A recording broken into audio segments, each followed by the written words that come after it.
Why has Jaylen Brown low-key become one of my favorite NBA players and probably the person I'm most excited for to watch for the 26-27 NBA season? Let's talk about it. Initially, I wasn't a really big fan of Jaylen Brown. I'm talking about the high-top Jaylen Brown with that crazy haircut. But when he got drafted with Jason Tatum, it just felt like he was the Robin to Jason Tatum's Batman. He sort of was the backseat superstar. Didn't have the glitz and glamour and the shiny new toy that Jason Tatum had. And he sort of became a little bit underrated and undervalued in that team. But after seeing what he did in the NBA Finals in 2024 of being a lockdown defender that the Celtics need for Luka Doncic, but also still being more effective on the offensive side than Jason Tatum, really made him deserve that Finals MVP and started to shift the perspective that I personally had on him of him being Jason Tatum's sidekick, when in fact he started to become his own unique player, and you felt like Jaylen Brown was seriously becoming a superstar. But the real change in perspective of him becoming one of my favorite players really started last year. With Jason Tatum being out for an injury for pretty much the whole season, it gave Jaylen Brown an opportunity to lead that Celtics team for the first time.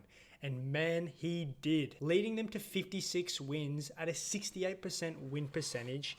That is insane, especially when a lot of people had this Celtics team way lower than they were when they actually finished second in the West, which surprised a lot of people and really proved that Jaylen Brown is that motherfucker. He finished 6th in MVP voting. He was just elite offensively. I think he really stepped up his game, but even more so, it was a lot of off the court stuff that made Jaylen Brown such a more personable and funny dude to get around.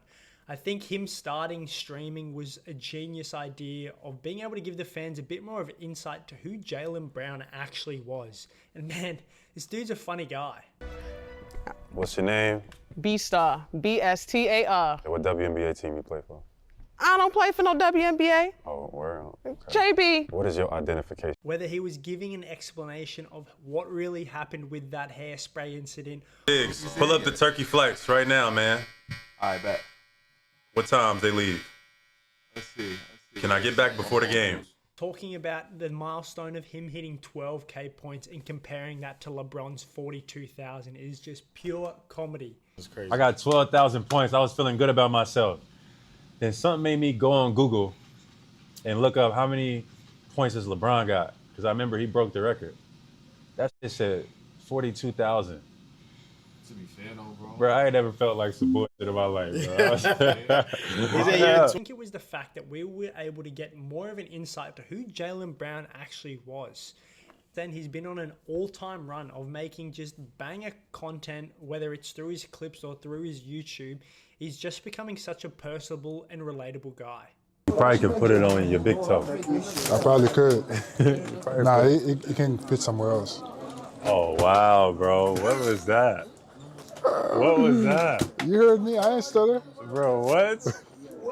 That's fucking disgusting.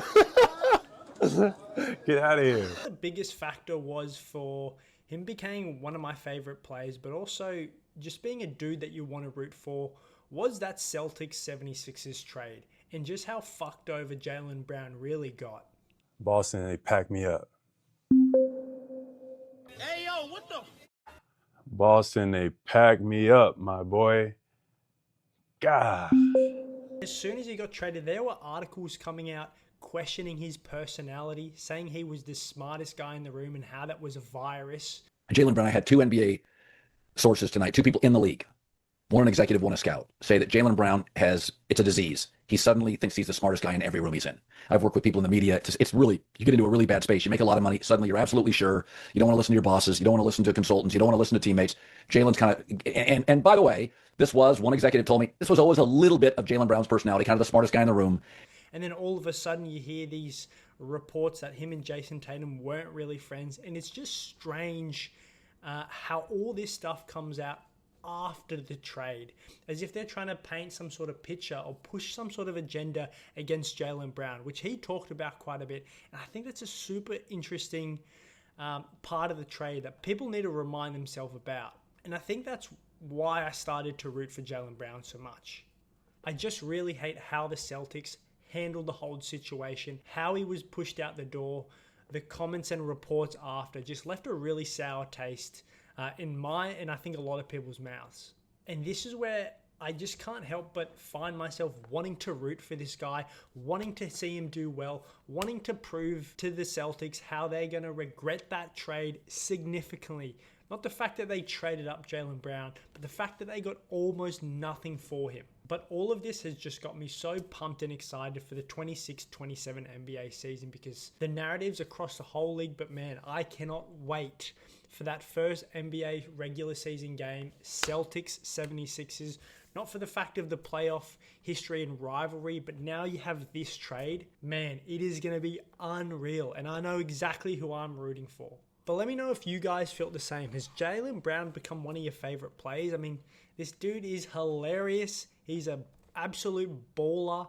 Man, I can't wait to see how this next season goes. Let me know if you agree in the comments below. And man, I'm definitely drafting Jaylen Brown for my NBA fantasy team.